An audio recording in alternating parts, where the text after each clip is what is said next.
नमस्कार दोस्तों, आप देख रहे हैं तेज रिपोर्टर। बिना युद्ध चीन से जंग जीत गया भारत। समंदर में भारत के आगे चीनी नौसेना ने टेके घुटने, मच गया हड़कंप। तो वीडियो को अंत तक जरूर देखिए। तो चलिए दोस्तों, शुरू करते हैं। यह बात हम सभी जानते हैं कि इतिहास में सबसे खतरनाक युद्ध वे नहीं होते जो तलवार, तोप या मिसाइल से लड़े जाते हैं, बल्कि वे युद्ध होते हैं जो दिमाग से लड़े जाते हैं। आज समुद्र में जो कुछ भी हो रहा है वह किसी पारंपरिक युद्ध की तरह दिखाई नहीं देता, लेकिन उसके प्रभाव किसी भी खुले युद्ध से कम नहीं है। भारत आज बिल्कुल इसी तरह की लड़ाई लड़ रहा है, एक ऐसी लड़ाई जिसमें न गोली चलती है, न मिसाइल उड़ती है, लेकिन दबाव इतना गहरा होता है कि दुश्मन की रणनीतिक नींव हिलने लगती है। आज हालत यह है कि दुनिया की सबसे बड़ी नौसेना कही जाने वाली चीनी नौसेना के भीतर ही बेचैनी देखी जा सकती है। बीजिंग से लेकर साउथ चाइना सी तक यह स्पष्ट रूप से महसूस किया जा रहा है कि भारत की समुद्री मौजूदगी अब केवल दिखाई नहीं देती, बल्कि महसूस होती है। यहां तक कि चीनी युद्धपोतों के कप्तान खुले तौर पर यह मानने लगे हैं कि अगर भारत इसी तरह काम करता रहा तो युद्ध के बारे में सोचना भी एक रणनीतिक भूल होगी। अब यहां एक बुनियादी प्रश्न उठता है, जिस देश के पास सबसे अधिक जहाज हैं, सबसे बड़ी संख्या है, वही देश सबसे अधिक असहज क्यों दिखाई दे रहा है? इसका उत्तर हमें चीन की समुद्री रणनीति को गहराई से समझने पर मिलता है। चीन की ताकत हमेशा उसकी संख्या रही है। हर साल 13 से 14 नए युद्धपोत अपनी नौसेना में शामिल करना कोई सामान्य बात नहीं है। इसी औद्योगिक क्षमता के बल पर चीन ने अमेरिका को पीछे छोड़ते हुए खुद को दुनिया की सबसे बड़ी नौसेना के रूप में स्थापित किया। लेकिन समुद्री युद्ध का इतिहास हमें यह सिखाता है कि केवल जहाजों की संख्या से समुद्र पर नियंत्रण नहीं मिलता। समुद्र पर नियंत्रण मिलता है रणनीति से, ऑपरेशनल कला से और उस क्षमता से जिससे आप अपने विरोधी की निर्णय लेने की स्वतंत्रता को सीमित कर सकें।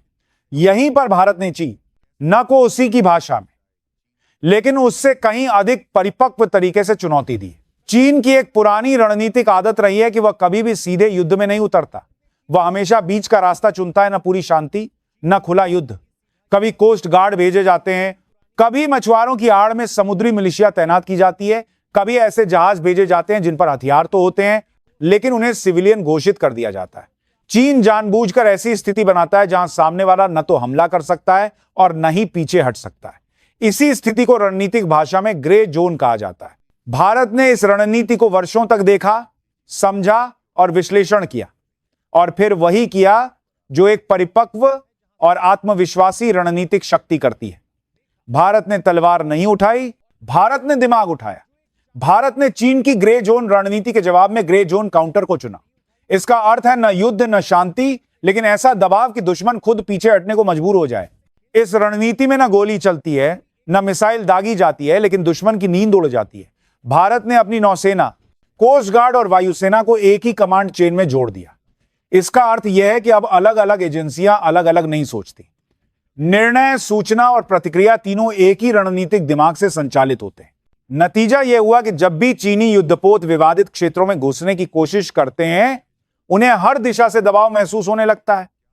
कभी भारतीय जहाज सामने दिखाई देते हैं, कभी अचानक रडार से गायब हो जाते हैं, कभी ऐसे सिग्नल मिलते हैं जिनका कोई स्पष्ट अर्थ नहीं निकलता, कभी ऊपर से निगरानी का एहसास होता है, तो कभी पीछे से किसी अदृश्य उपस्थिति का दबाव महसूस होता है।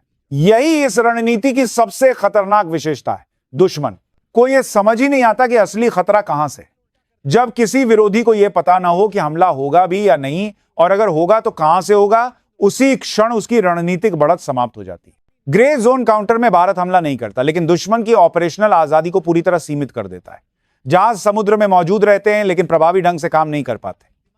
आगे बढ़ते हैं तो खतरे का एहसास होता है, रुकते हैं तो असुरक्षा बनी रहती है, और पीछे हटने पर भी दबाव खत्म नहीं होता।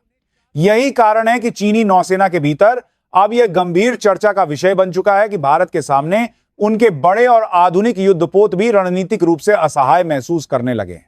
अब कहानी यहीं समाप्त नहीं होती। भारत ने केवल अपनी क्षमता को ही मजबूत नहीं किया, बल्कि अब वो इस रणनीतिक सोच को अन्य देशों तक भी पहुंचा रहा है। और यही बात चीन को सबसे अधिक परेशान कर रही है। भारत फिलीपींस की नौसेना को ग्रे जोन काउंटर और सी डिनायल रणनीति की ट्रेनिंग दे रहा है। यह कोई हथियार सौदा नहीं है, यह सोच का हस्तांतरण है। यह वह ट्रेनिंग है जिसमें बिना गोली चलाए दुश्मन को समुद्र से बाहर करने की कला सिखाई जाती है। चीन को यह डर सता रहा है कि जिन देशों को वह वर्षों से डराता रहा है, अगर वही देश भारत से सीखकर उसी के खिलाफ वही रणनीतिक चालें चलने लगे तो साउथ चाइना सी में उसकी संख्यात्मक बढ़त बेअसर हो जाएगी। यही कारण है कि चीन भारत और फिलीपींस के बीच होने वाले सैन्य अभ्यासों तक से असहज महसूस करता है। चीनी मीडिया में भी इस बढ़ते सहयोग को लेकर चिंता खुलकर दिखाई देती है। सी डिनायल रणनीति का मूल अर्थ बहुत सरल है। दुश्मन को मारो मत, लेकिन उसे टिकने मत दो।